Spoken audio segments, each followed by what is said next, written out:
দায়িত্ব ইটসেলফ একটা বড় পরীক্ষা। এই পরীক্ষা অবতীর্ণ হয়ে উত্তীর্ণ হওয়া মানুষের সংখ্যা এত কম, পরিমাণে এত কম যে সেটা হাতে গুনে বের করা সম্ভব হয়তো।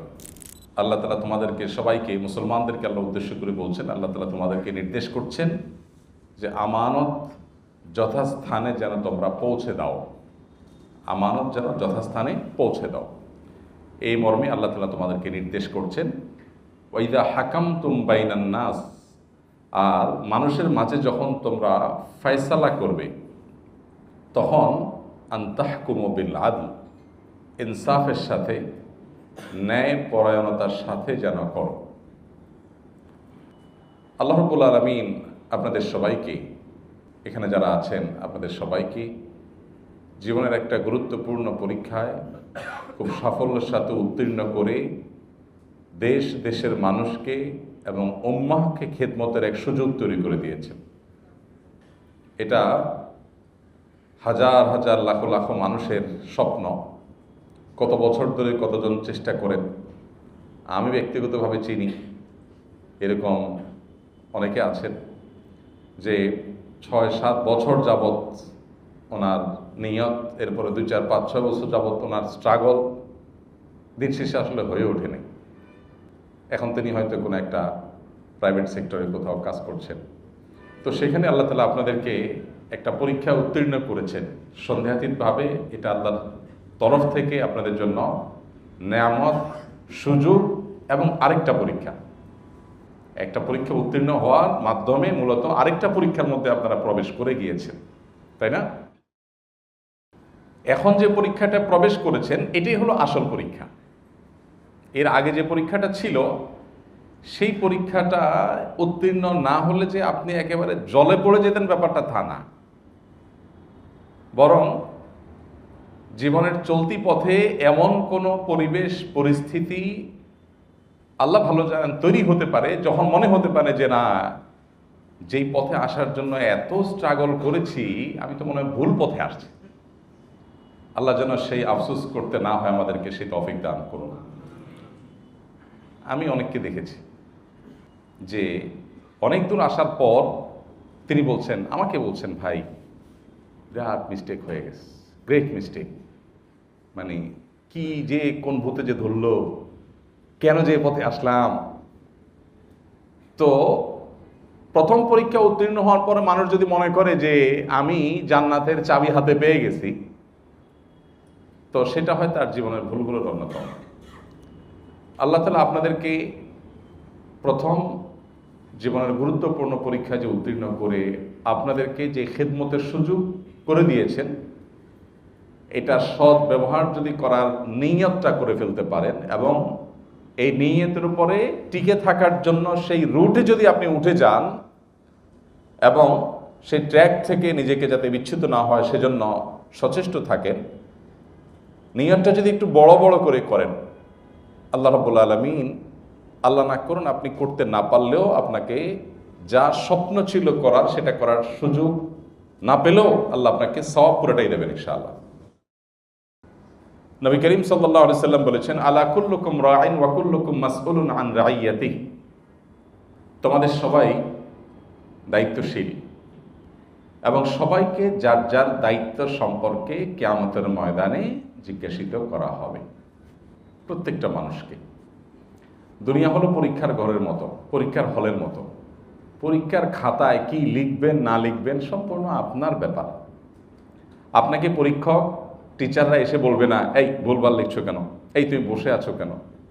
আপনি যদি পরীক্ষার খাতায় টিচারের 14 গোষ্ঠীর গালিগালাজও লেখেন, কি বলেন, আপনার সে স্বাধীনতা আছে না নাই? যা খুশি লেখেন, কিন্তু আপনার সাথে বোঝাপড়াটা হবে ফলাফল যেদিন প্রকাশ হবে সেদিন। ঠিক একইভাবে আল্লাহ রাব্বুল আলামিন দুনিয়াতে ছেড়ে দিয়ে রাখছেন। আল্লাহ কোরআনে বলেছেন, ওয়া উমলি লাহুম, আমি তাদেরকে ছাড় দিয়ে রেখেছি। আল্লাহ চাইলে পাকড়াও করতে পারেন। আমরা অনেক সময় অভিযোগ করি না যে এত কিছু হচ্ছে, আল্লাহ কেন কিছু করছেন না।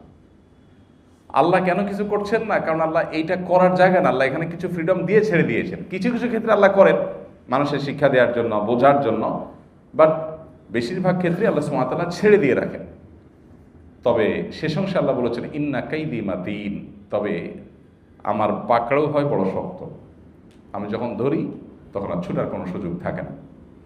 এই জন্য ভাই, আল্লাহ রাব্বুল আলামিন যে আমানত আপনাদের উপর দিয়েছেন, এই দায়িত্ব একটা আমানত। আমানত বলতে আমরা বুঝি পয়সা কড়ি, বৈষয়িক জিনিসপত্র। নবী করিম সাল্লাল্লাহু আলাইহি ওয়াসাল্লাম বলেছেন ইযা হাদ্দাসার রাজুলু ফালতাফাতা ফাহিয়া আমানা, কেউ যদি তোমার সাথে কথা বলে ডানে বামে তাকাতাকি করে, অর্থাৎ সে এটা অন্যরা জানুক চাচ্ছে না, তাহলে সেটা তোমার কাছে আমানত হয়ে গেল, এটা তুমি আর কারোর কাছে বলতে পারো না। তো আমানত শুধুমাত্র টাকা পয়সা দিয়েই হয় না, দায়িত্ব হলো সবচেয়ে বড় আমানত। দায়িত্বের চাইতে বড় কোনো আমানত নাই। কাউকে কোনো জিম্মাদারি দায়িত্ব দেওয়া হলো, সেটা হলো সবচেয়ে বড় আমানত। তো এই আমানত রক্ষা করার যে পরীক্ষা, এই পরীক্ষাটাকেই বলছিলাম যে সবচেয়ে বড় পরীক্ষা। আল্লাহ সুবহানাহু ওয়া তাআলা যে সুযোগ দিয়েছেন, তা দিয়ে আমি আল্লাহর বন্দেগী, আল্লাহর সন্তুষ্টির পথে কতটা চলতে পারছি, এটা অনেক বড় একটা পরীক্ষার বিষয়। আমাদের এই দেশে কাজ করার জন্য হাজারটা জায়গা আছে, সততার সাথে কাজ করা, এবং বিভিন্নভাবে আমাদের দেশের মানুষের উপরে বিভিন্ন চিন্তা, বিভিন্ন আইডিওলজি, এগুলো বিভিন্নভাবে যে পুশ করার একটা চেষ্টা নানাভাবে সারা বছর জুড়ে, সারা জীবন ধরে আমরা দেখি যে প্রচলিত আছে। এগুলোর বিরুদ্ধে ফাইট করা, মানুষের দিন এবং দুনিয়া যাতে ক্ষতিগ্রস্ত না হয় সেজন্য জিম্মাদার হিসাবে আমার জায়গা থেকে আমি সর্বোচ্চ চেষ্টা করা, এই সব বিষয়গুলো কিন্তু আল্লাহর পক্ষ থেকে এখন পরীক্ষার বিষয় হয়ে গেছে। কিয়ামতের ময়দানে প্রত্যেকের দায়িত্বশীলতার গণ্ডির আলোকেই তাকে জিজ্ঞাসাবাদ করা হবে। কিয়ামতের ময়দানে যদি কোথাও জটলা পড়ে যায় কিয়ামতের ময়দানে, যে ধরা পড়ছে কেউ, তো যত বড় জটলা হবে বুঝতে হবে তত বড় অফিসার ছিল, তত বড় নেতা ছিল। বুঝেন নাই?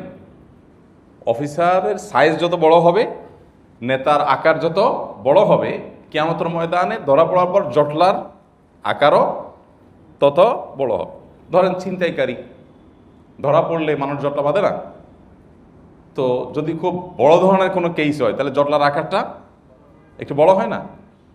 ঠিক একইভাবে কিয়ামতের ময়দানে কিন্তু পাকড়াও যখন হবে, তখন যার দায়িত্বের আকার যত বড়, তার পাকড়াওটাও তত বড় হবে। আবার বিপরীত দিক থেকে যদি আমরা দেখি, সুযোগ হিসাবে যে সবচেয়ে বেশি মানুষকে সাথে নিয়ে জান্নাতে যেতে পারবে, সে সুযোগটা দেখা যাবে আল্লাহ যাকে যত বড় জায়গায় যাওয়ার তৌফিক দিয়েছেন, তিনি যদি সেটা সদ্ব্যবহার করেন, দেখা যাবে জান্নাতে যাওয়ার সময় তিনি বিশাল বড় বাহিনী নিয়ে তিনি জান্নাতে যেতে পারছেন। আল্লাহ তাআলা আমাদেরকে সে নেক মানুষগুলোর মধ্যে শামিল হওয়ার তৌফিক দান করুন। সম্মানিত ভাইরা, আপনারা আজকে অনেক মাশাআল্লাহ জজবাতি কথাবার্তা শুনছেন, অনেকের কথা শুনেছেন, হয়তো আরও শুনবেন ইনশাআল্লাহ। আপনাদের মধ্যে একটা প্রেরণা হয়তো তৈরি হয়েছে, হবে, কিন্তু এই প্রেরণাটা ধরে রাখাটা বড় কঠিন কাজ, বড় কষ্টের কাজ। শুরুতে অনেকেই খুব ভালো ভালো নিয়ত করেন মাশাআল্লাহ, কিন্তু এই নিয়তগুলো শেষ পর্যন্ত ধরে রাখতে পারেন না। সেটার একটা বড় কারণ হলো যে সেই পরিবেশ, সেই প্রতিবেশ আমরা সব সময় মেনটেন করতে পারি না। তো এই জন্য ভালো কোনো কিছু করার নিয়ত করার পর সেটাকে ধরে রাখার জন্য ভালো এবং নেককারদের পরিবেশে নিজেকে সবসময় সম্পৃক্ত রাখা, সেই সার্কেল সবসময় মেনটেন করা, এটা গুরুত্বপূর্ণ।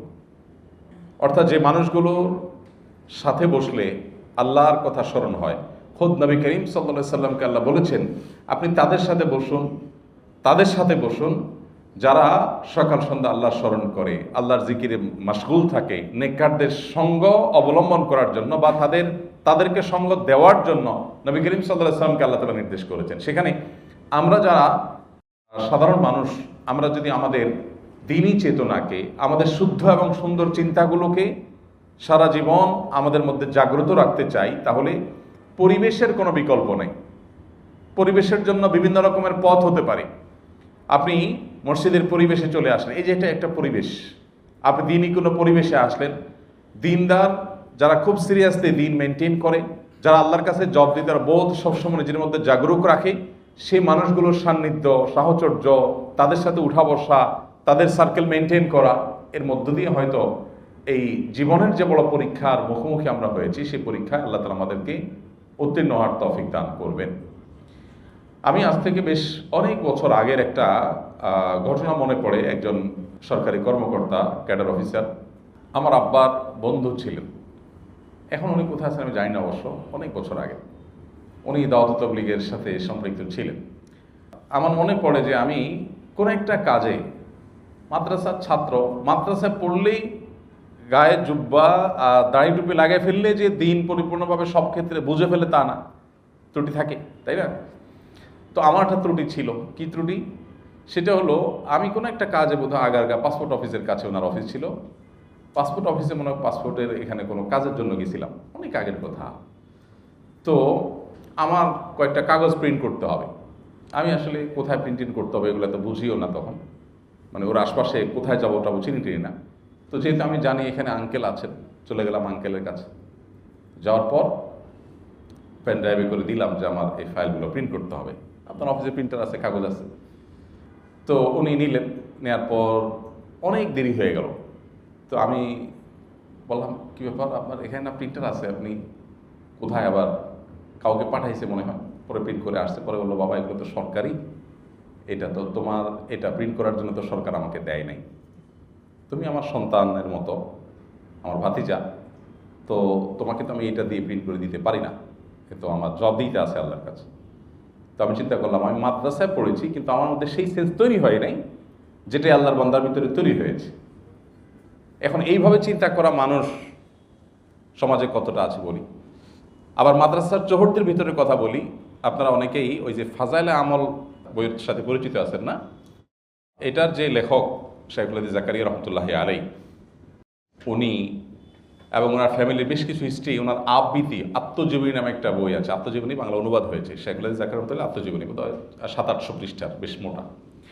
ওখানে উনি লিখেছেন যে উনি যখন কাজ করতেন মাদ্রাসায় যারা কাজ করে তাদেরকে কিন্তু ঘন্টা টন্টা নাই, কিন্তু আপনারা জানেন কিনা, বিশেষ কয় মাদ্রাসায় আপনারা তো সবাই সরকারি কর্মকর্তা হিসাবে যারা কাজ করছেন, করবেন, আপনারা তো আছেনই।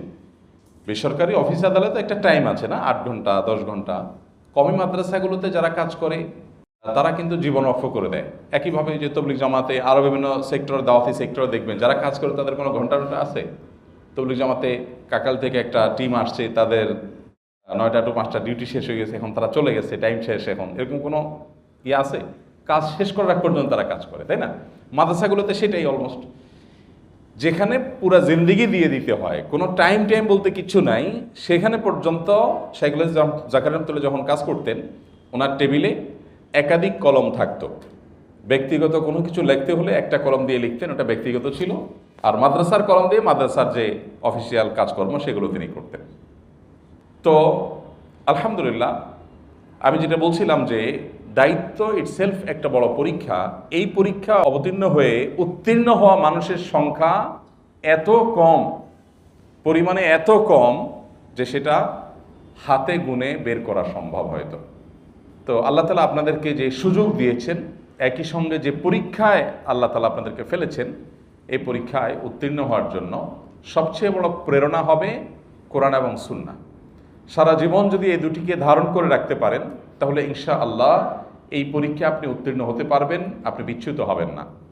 আপনাকে যদি সবসময় কোরআন গাইড করে, আপনাকে যদি সবসময় হাদিস গাইড করে, এবং সেজন্য আপনি কোরআন এবং হাদিস পড়ার চেষ্টা করেন, বোঝার চেষ্টা করেন, ইনশাআল্লাহ বিইذনিল্লাহ আল্লাহ তাআলা আপনাকে এই পরীক্ষায় অন্তত উত্তীর্ণ হওয়ার তৌফিক দান করবেন। আমাদের একটা বড় সমস্যা হলো, আমরা বাংলাদেশের মুসলমানরা দিনটা বোঝার চেষ্টা, মিনিমাম যে যতটুকু না বুঝলে নয়, যতটুকু না জানলে নয়, এতটুকু জানার চেষ্টাটুকু আমরা করি না। অনেকে আছেন 5 ওয়াক্ত নামাজ নিয়মিত পড়েন মাশাআল্লাহ, কিন্তু দিনের একেবারে বেসিক বিষয়গুলো তিনি জানেন না। তিনি সব বিষয়গুলো শুধুই ওলামা একরাম কি বলছেন সেই বিষয়টার উপরে ডিপেন্ড করে, অর্থাৎ তাদের মুখের দিকে তাকিয়েই থাকেন। নিজে কোনো কিছু বোঝার চেষ্টা, জানার চেষ্টা খুব বেশি মানুষ আমরা করি না। বিশেষ করে আমাদের সাবকন্টিনেন্টে এই জিনিসটা খুব গভীরভাবে বদ্ধমূল হয়ে আছে। আপনি মিডল ইস্টে যদি যান, প্রত্যেকটা মানুষ অবশ্য তাদের কাঠামোটাই এরকম রাষ্ট্রের, যে মানুষ দিনের বেসিক জিনিসগুলো জানা ছাড়া তার পড়াশোনা মানে শেষ করা সম্ভব না। আর আমাদের কাঠামোটা হুবহু তার উল্টা, এমনভাবে তৈরি করা হয়েছে যে দিনের কোনো নামগন্ধ ছাড়াই একজন মানুষ সম্পূর্ণ পড়াশোনার ক্যারিয়ার শেষ করে ফেলবে। মুসলমানের সন্তান, সে ইসলামের একেবারে মৌলিক বিষয়গুলোর ছিটে ফোটা জানা ছাড়াও তিনি শিখে ফেলবেন।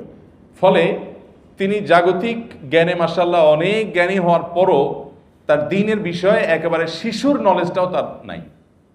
এটা হলো দুর্ভাগ্যজনক বাস্তবতা।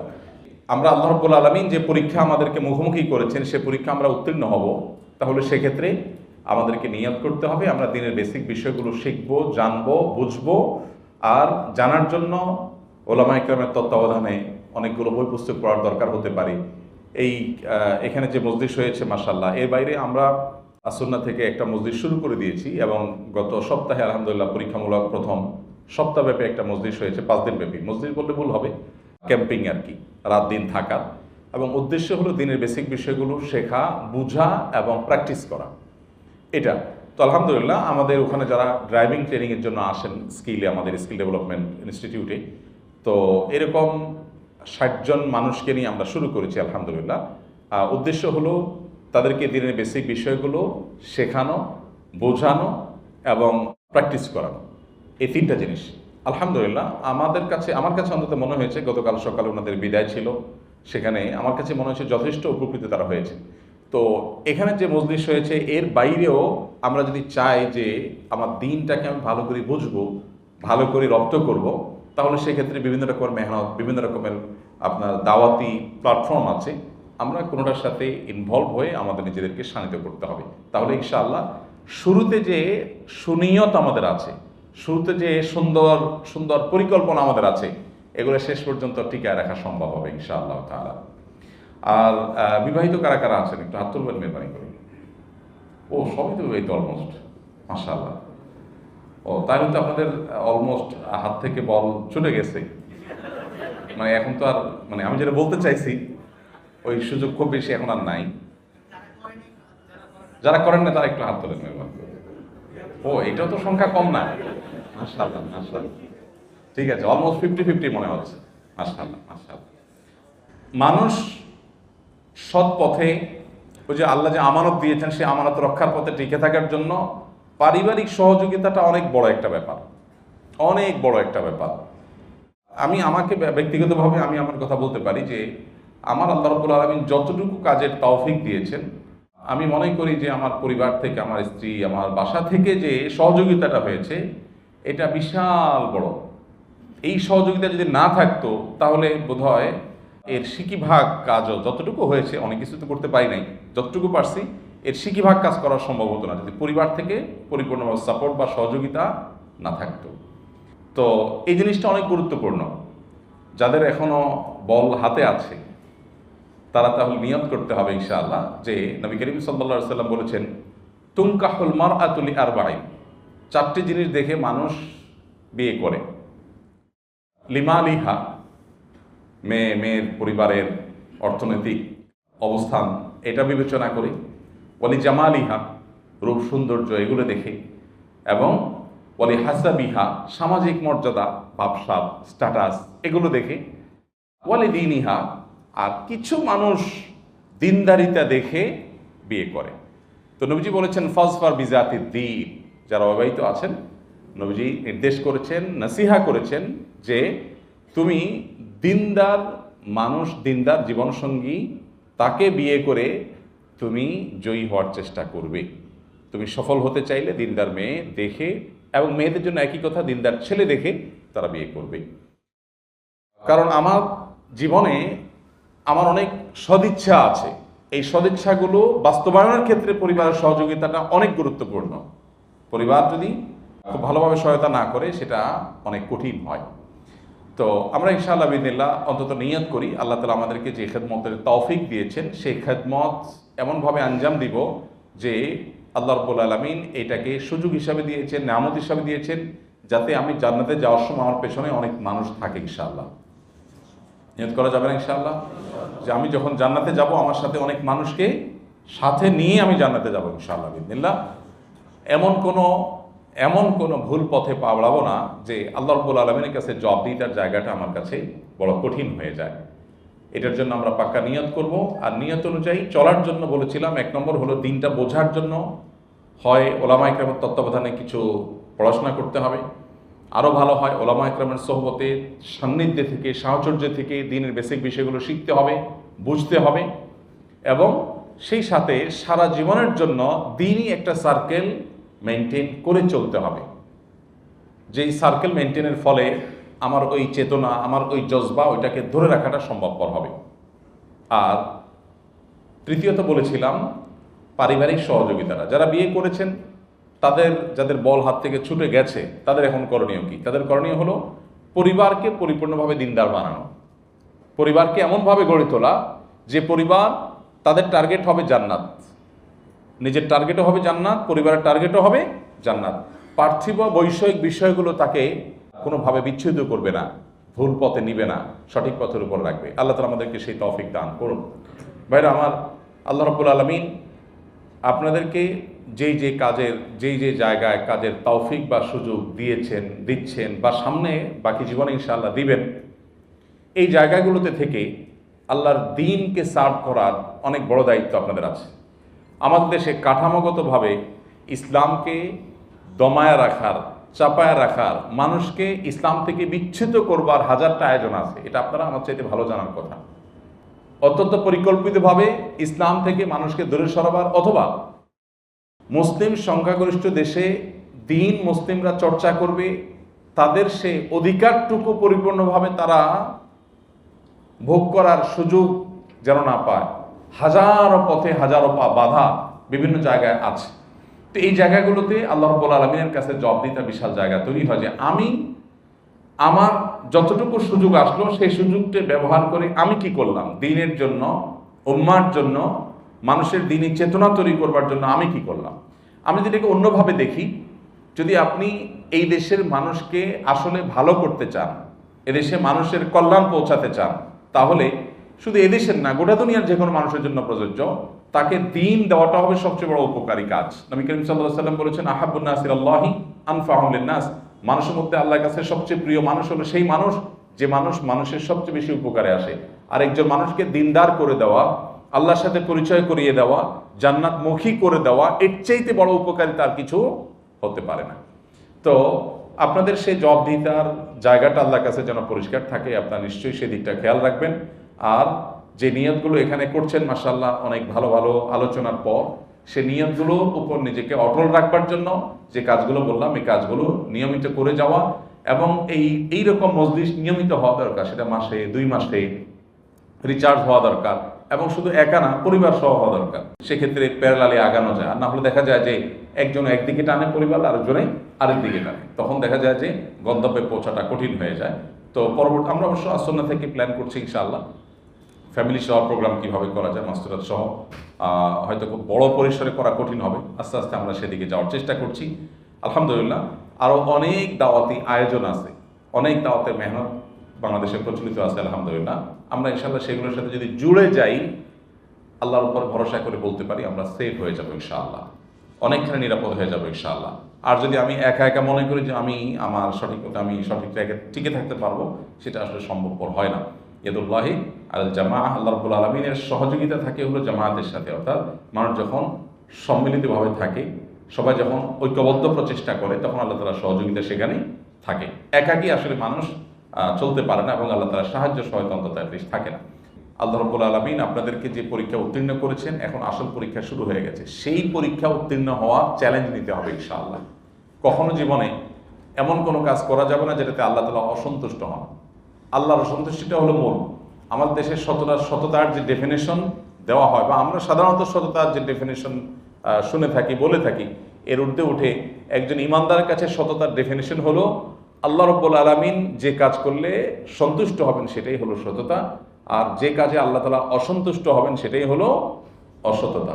কারণ আল্লাহ রাব্বুল আলামিনই মূলত বান্দার লাভ, ক্ষতি, কল্যাণ, অকল্যাণ, এটা তিনি মূলত বুঝেন।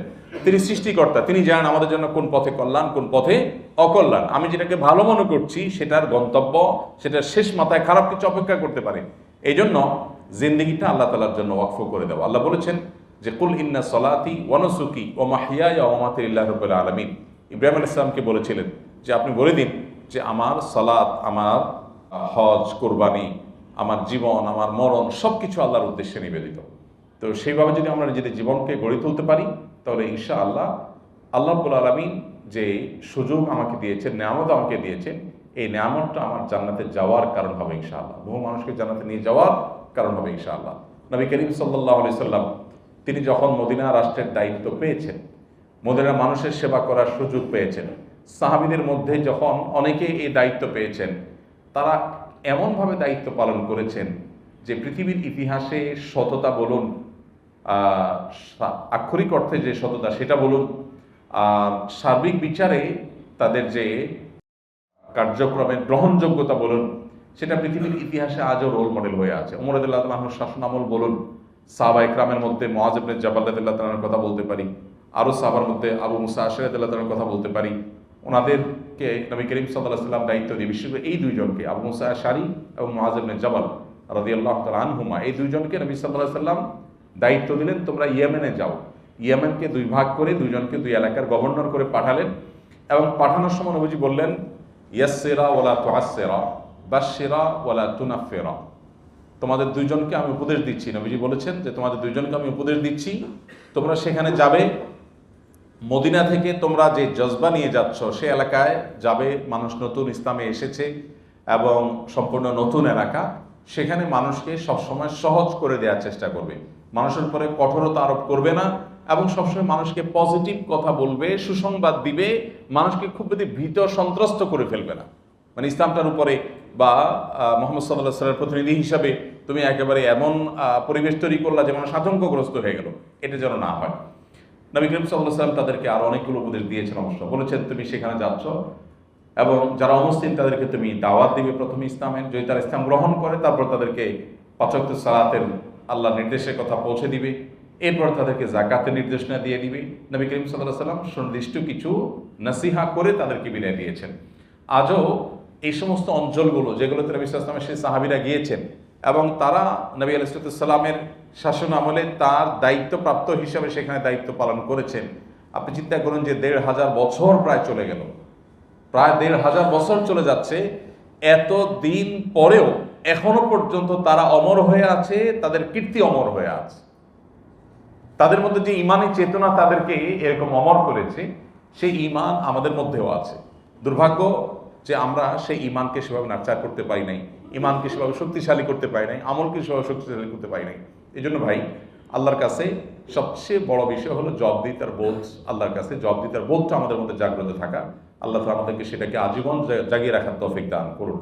আমরা যাই করি না কেন, যতদূর যাই না কেন, আল্লাহর কাছে জবাবদিহিতার জন্য পরিষ্কার থাকে। আমার প্রতিটা সিগনেচার, আমার প্রতিটা কাজ, এটা থেকে আল্লাহ সন্তুষ্ট হবে নাকি অসন্তুষ্ট হবে, এই যোগ বিয়োগটা যেন আমার মধ্যে সবসময় থাকে, এবং এই চেতনা জাগিয়ে রাখবার জন্য নিজের মধ্যে সেই পরিবেশে, সেই সার্কেলে যেন আমি নিজেকে রাখতে পারি। আল্লাহ আমাদেরকে তৌফিক দান করুন। আস-সুন্নাহ ফাউন্ডেশন, উম্মার স্বার্থে সুন্নাহর সাথে।